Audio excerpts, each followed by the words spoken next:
Dear friend, let's discover more of who we are together. Love, Haley and Amanda.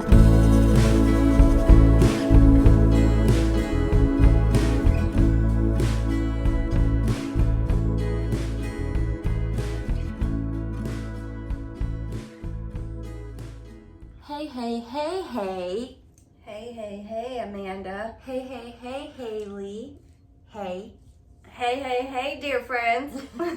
We're starting a part 2 of last week's episode about Beata Heuman's book, Every Room Should Sing. It's all about home interior, but as you listened last week, if you did, it's much more than home interiors. It really is. It's been so powerful for us to even think about, how important our homes are, and also how the design of it changes how you feel and who you are and how you encounter people in the world.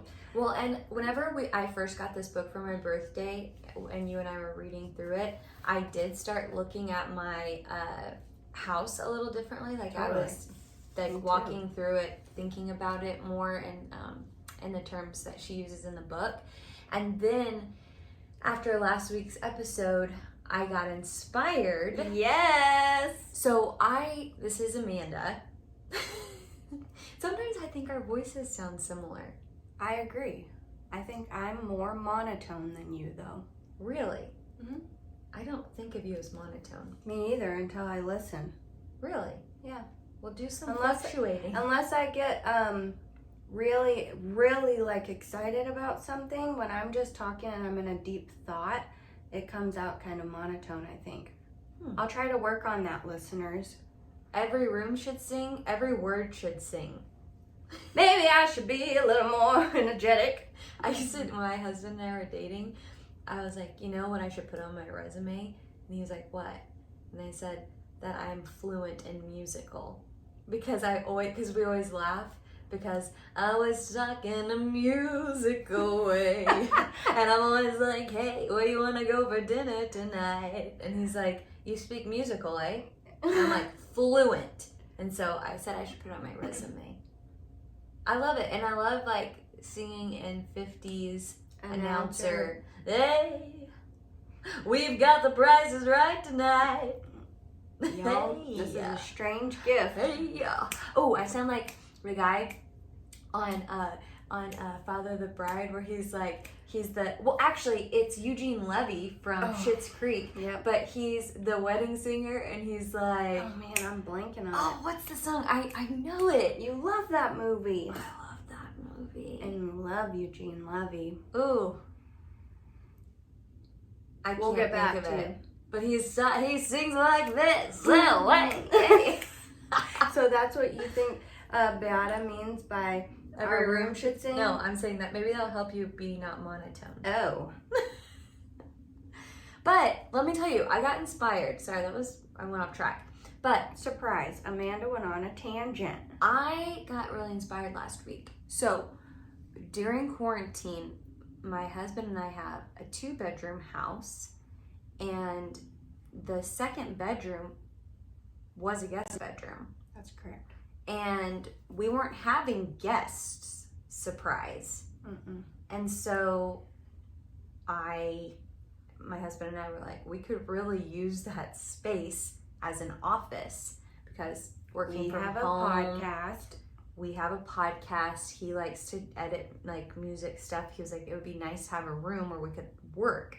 So I sold the bed on Facebook Marketplace. I bet there's actually a lot of people out there that have done a similar thing, because when everything was forced into our homes. Yeah, honestly, the only space in our home, because of the layout of it, if we wanted to be separate from one another, is one of us would either have to be in a bedroom or in the living room. And I was just watching a show where there was a lot of people that didn't have space for an office, so they were putting their offices in their bedrooms and stuff, and it was really making people uneasy, because work and home is typically separate. And putting them together was freaking people out. Well, and my husband, Maris, he put our shed in the back, he turned it into a man cave, and he would go out there and play guitar before it got too hot in the summer, and all his tools out there. And that was kind of how we got some separation, so we weren't on top of each other. But then turning this second bedroom into a home office was really helpful. But so listen, I got excited because I'm like, okay, I'm gonna decorate this place. I got on Facebook Marketplace. Yeah, I got this awesome Oriental it's so rug. beautiful. It's so cool in here. I got this awesome desk. I got this cool settee. Settee. And every time I say settee, I think of Arctic Monkeys, where he's like, spilling drinks on my settee. Is that Arctic Monkeys? Yeah. Do I wanna know? Oh, I was thinking it was If Alt this J. It's feeling not. flows That's both right. ways.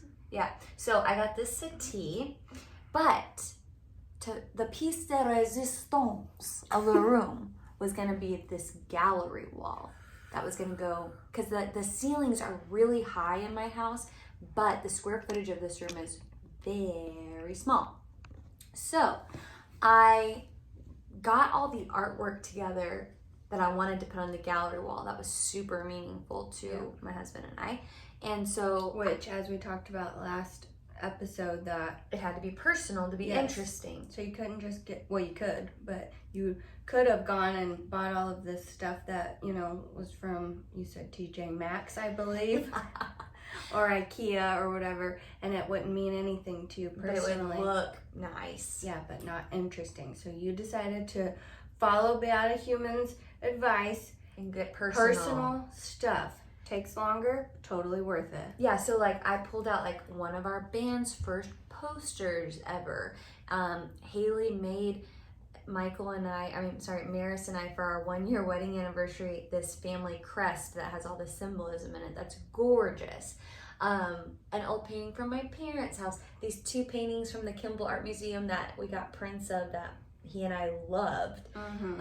There's just, you know, one of my favorite quotes from an artist, Rainy Ban. And so anyways, I collected all these beautiful art pieces, and then framing was so expensive. It stumped us. And so he got me quotes for frames. Yeah, and it's kind of, again, the same thing that we were talking about as far as like mass production, and you want everything to look consistent and stuff. And I wanted it to be kind of funky. And yeah, and so it's, well, yeah, I think I was saying the opposite of you. What? Like at first we thought, oh, all these pieces are so different. The frames need to be like very minimal and clean and professional looking. And then I never felt that way. I always wanted the gold frames, but I couldn't afford them. Oh, I thought that That's you why I was wanted looking on black and Facebook. white, and that's why I quoted you those. No. But anyways, that is more expensive, but it turns out that when you take the time and you go looking And collecting, that you find some interesting stuff. well, yeah, because like to get a photo or a piece of art professionally framed and like the matting on it, Oh my god. it's a lot of money, because it's a It's professional job. Haley and I hacked in to what real framers do, and we did something that was not as professional but got the job done. But one thing we did not anticipate, so we went to an antique store and we got a bunch of, we had like the size of the art pieces, so we knew what size frames we needed. We got a bunch of different ones, and one thing you and I did not anticipate was all the different colors of the mats around the framed art that we bought to replace, and they look so good Gorgeous together. And it's kind of creepily like the colors in the room-ish. but off. Yeah, and it's just exactly what, it's like a metaphor of what we were talking about last week. We implemented it into this gallery wall. We were pushed to do it, and we got are stretchy. Oh my gosh, it's just, It turned out so went good. for it. And you know that Haley's my best friend. When you know someone's your best friend, when you call them up one morning and say, hey, that gallery wall's really stressing me out, and I need you to come over here and and help me put it up. Can you help me today? And it's the morning of, and Haley was like, yes, because it's stressing me out. I'll be right over. Well, and sometimes there's stuff out there that you can't make yourself do them. I know. You know? And, yeah, and and it's sometimes overwhelming. you just need your buddy to come just do it with you. And then when you walked in the room and I was like, I forgot I don't have any frames. And you were like, we're going to an antique store right now, get your shoes on. And I was like, thank God, Haley, I didn't have that in me. And then we did it man. And we just did some math and some measuring and some hammering, and it all worked out. Lordy McLordy. So Amanda did post a little story about it, so you'll have to check it out. Follow our Instagram, we'll show you the gallery. Wow. Yeah, and it goes up to this. What I was trying to say is I have high ceilings, but it's a small room. But we went all the way to the tippy top, like Beata Heuman gives some advice to do. Why did I say it like that? Not quite monotone, but not quite smart. But we went all the way up to the ceiling, and it makes and I did that with the curtains too, and it makes the room feel humongo. Human go. Yeah. So Not a human go. If you've been looking for a sign to create your own gallery wall, here's your sign. Do it. So we're gonna get into part 2, but first, can we do our Pledge of Allegiance? Yeah. All right, kids, stand up for the Pledge of Allegiance. Put your hand over your hearts. I pledge allegiance to the flag of the United States in America, and rarely in public is where we stand, one friendship, under God, indivisible. Live purdy, and just us. Are you trying to sing top music? Yeah. For all. All right, kids, now we have the announcements for today. They are serving pizza for lunch, but there's mashed potatoes on the side and carrots. Every time we do the and pledge, chocolate milk. I feel like we're doing the announcements at school. And kind of with the mics. Yeah. Like we were the ones chosen this week. There's a hilarious TikToker where he it's like the point of view. He does like these point of view videos, and he does this one where it's like point of view of 9th grader or like 12th grader in charge of the announcements, and he's like red leather, yellow leather, red. Like he's like warming up to do it, and like he says one word wrong, and he's so embarrassed. Oh my god! And then I don't know, it's a hilarious video. I tell you what, because I was an elementary school teacher for a while, and I did the announcements, and I would play a song every morning. You did play a song from your phone? No, on the guitar. You don't Really? Remember this? I didn't go to because your school. Yeah, but you lived with me. But you didn't tell me that. Yeah, and it was the rainbow song that I wrote. Red, orange, yellow, green, blue, purple, oh. You would play that song every morning? Yeah, because for some reason it really caught on and everybody liked to sing it. I don't know. That's funny. Yeah, but you think, and parents out there, you are going to get this. Your kid is, so crazy and hyper and wants all this attention until they get to the announcement booth, which is the principal's office, and you put a microphone in front of them. They get scared. They don't know what to do, what language they speak, what their name is, anything. And they're like, and they talk so quiet. I'm like, oh my God, this was your chance. And you're like, move over, I've got this. Anyways. So tangent number 2. So we loved last week's episode so much that we are doing a part 2 to kind of, because we only got halfway through the book. Yeah. And actually less than. And I do want to say that we want everyone to buy the book, okay? Because it's so good. Number 1, like we said last week, gorgeous. Number 2, everything that's in the book is really, it's really beautifully written.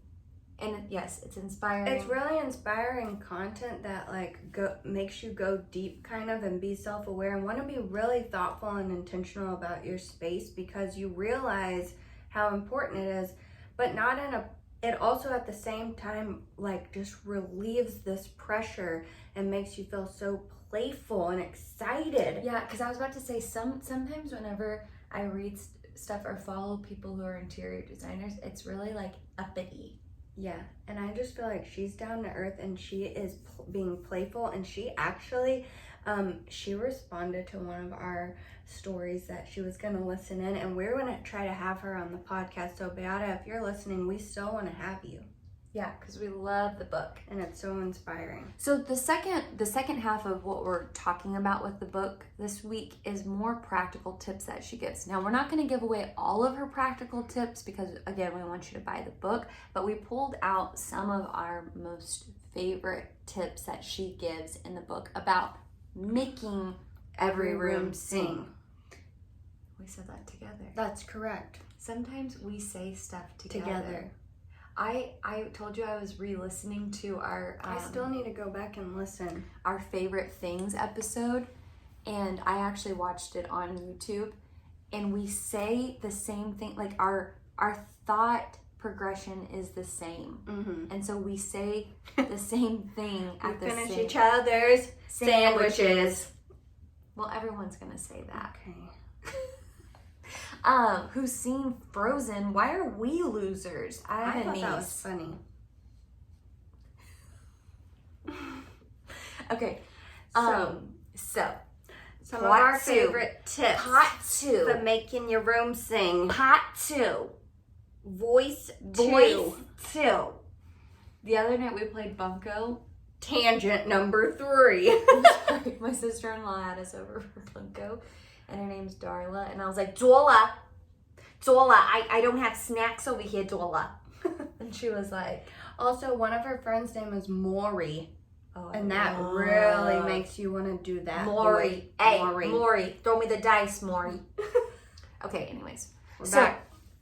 Part 2 of Beata Heuman's Every Room Should Sing. Design Part 2. tips. Ooh, when I said part 2 over design tips, that was a segment. Okay, so first off, last week we're talking about the, to recap, if you haven't listened yet, go listen. But to recap, it's about how your interior is occupying you, your space is occupying you just as much as you are occupying it. And it needs to be personal, a reflection of you to be interesting. Yep. And that we kind of stepped on toes and said that there's a lot of interior design out there that very cookie cutter, beautiful, but not personal, which means it's not interesting. I'd say our favorite part of the episode last week was also the paprika. We talked about how there's a quote in her book, Every Room Should Sing, that is about that everyone should have a little bit of bad taste in their home decor, because it adds hardiness and soul. And she says, she refers to it as a splash of paprika. So we've been also trying to explore use that those in our vocabulary. Yes, paprika. Yeah. That's a bit of pap. Yeah. So that's definitely a design tip from last time. Also, collecting things over time that are meaningful to you and your journey. Using things that are reused. My foot is so asleep, it's numb, and it feels like it's not a part of my body. That's gross. It hurts. Okay, tip one. Contrasting elements are the key to making your space sing. So when I first read this, I was thinking about kind of like complementary colors as an artist, that they say, and it's true, that when you put two opposite colors, they're the exact opposite. There's nothing about blue that's in orange, and that's true for all the complementary colors, that when you put two opposite things together, they both make each other stand out and look so extra beautiful just because of the fact that they're so opposite. And I kind of think that is completely backwards to how I would initially think about home interior design. I don't think about two things that are different that would go great together. Well, but it is kind of incredible, like when you put a contrasting color against its contrasting color, how different it makes the color look compared to being next to another color. Mm-hmm. It's kind of crazy. It changes the whole vibe of it. Yep. And one of the things she says in the book about contrasting elements, which is different than the color thing that Haley was just talking about, is that she used it in like a spatial way, saying that, so if there is an entry, if you had your home and if you were building it per se, and there was like an entry before you go into another space, if you make it like lower ceilings, a little bit more like thicker, you know, so you're in something that's a little bit more confined, and then it opens up into a higher ceiling and wider walls and everything. It's like this contrast of confinement to openness, and like having some of that contrast spatially in your home, along with color and other things. That's really what gives it that character and interest and that sing that she's talking about. I agree. And we're going to get to like I love the last thing that we're going to talk about is her definition of what she means by every room should sing. But I know we all kind of get the gist of it as we go along, but I'm excited to read her definition. It's really good. And you know something else that I was just thinking of, how you were saying that, or how I was saying, that when you put something next to something else, it kind of changes how you see the other thing. Yeah. And when we were just doing the gallery wall, and like she said, we didn't know what color mats there were going to be. And then we got them, and all of a sudden when the matte colors were there, we started seeing colors in the other paintings and prints that we hadn't really noticed before. Well, like even this one, it's like a teal matte with that orangey red in the print. Yep. And that opposite, because orange and blue are contrasting colors, right? Yeah. It like it warms it up. And then one of our favorite ones was had a bright orange, matte, and we were kind of like, this is cool and interesting, but what are we gonna, hopefully it looks good with the painting. And there's a little bit of orange in the painting, and like the color of the belly of the fish, and it made it sing. I'm telling you, sing. And you know how playful that was? Oh, so fun. Accidental. I mean, yeah, so fun. Contrasting elements are the key to making your space sing. The next one is about small spaces, and that they can be extra special. Sometimes I think people just let small spaces go because they think, this is so small, it's not going to be anything impactful or anything, you know. But well, and what she was saying is whenever she gets a job and there's small spaces in it, she really tries to look at all the fantastic opportunity that it brings, because you can actually do so much that's impactful in a small space, and it doesn't cost you as much money. Like for instance, this office room that I'm talking about, it's really small, but like doing the really high tall curtains, it oh my gosh, you can transform the room with really small things. You know what I'm saying? Like you don't have to spend a lot of money to make the details of it pop, because you don't need a lot of stuff. Right. Yeah, and that is one of the practical tips too, is if you are in a small space and you want it to feel bigger and taller, take your decor, whether it be curtains or pictures or whatever, take it all the way up to the ceiling.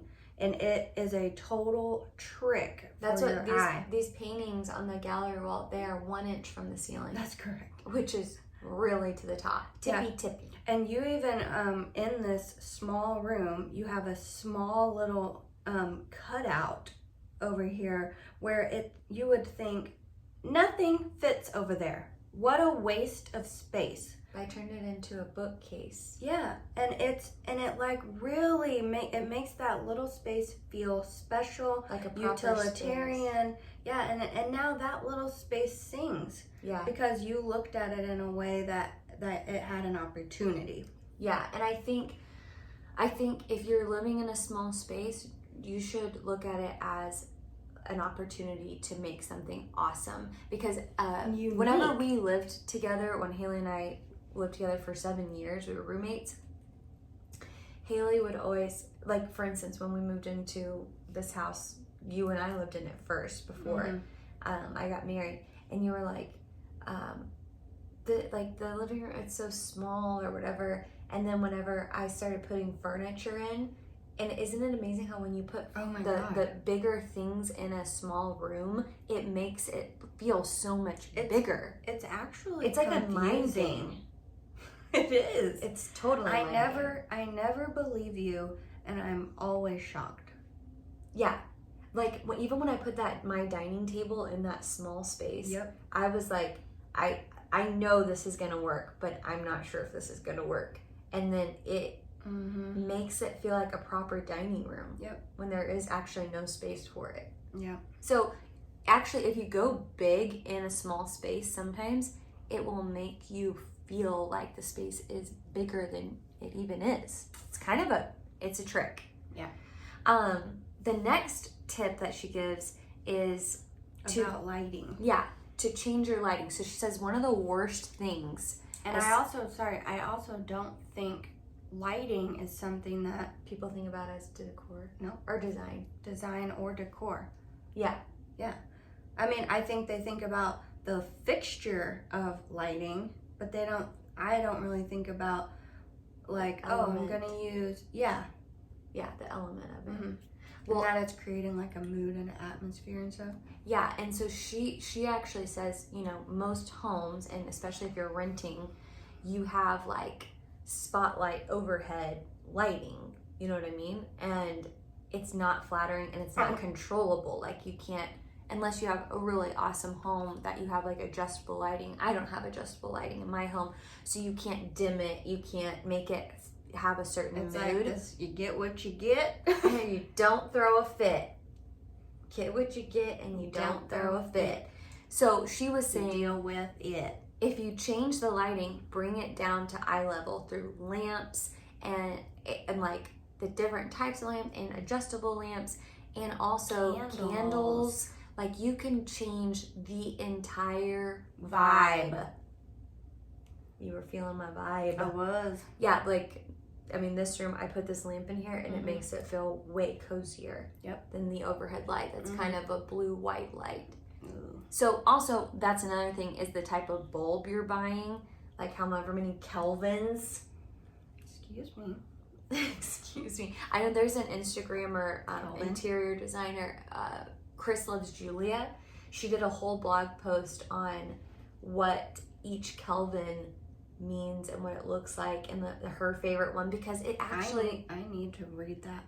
Yeah, it's incredible because it gives, I don't know, it changes the whole vibe of your space, your lighting. And there's nothing worse than having this amazingly beautiful space that you feel comfortable in and then flipping the switch on and it's like fluorescent. Yeah. And also, let me just have a side tangent. Can you please? I'd love it. About schools and office spaces. We have to be there. Did you know that?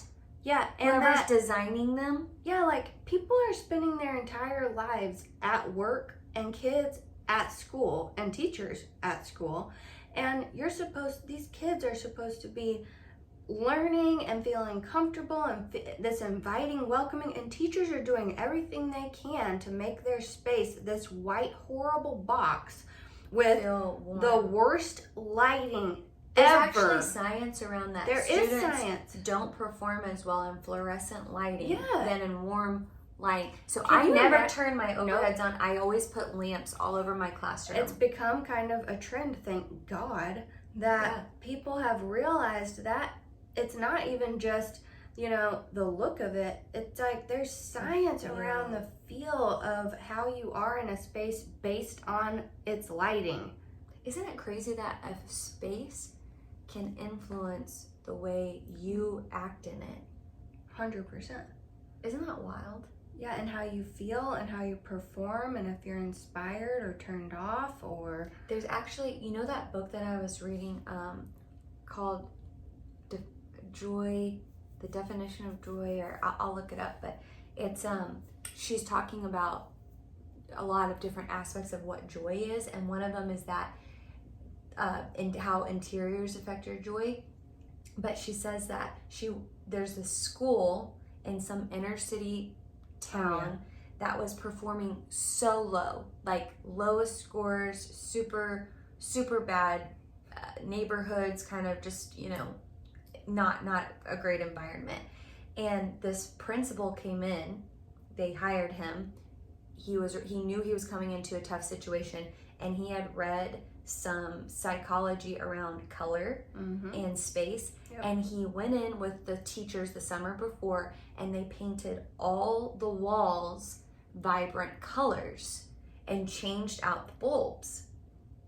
They became one of the most high performing schools in their district that year. And she was interviewing him, and they were just talking about how that small thing really affects your performance and it's the same as similar to what we're saying, or what Beata was saying about that we don't just occupy spaces, they really do occupy us.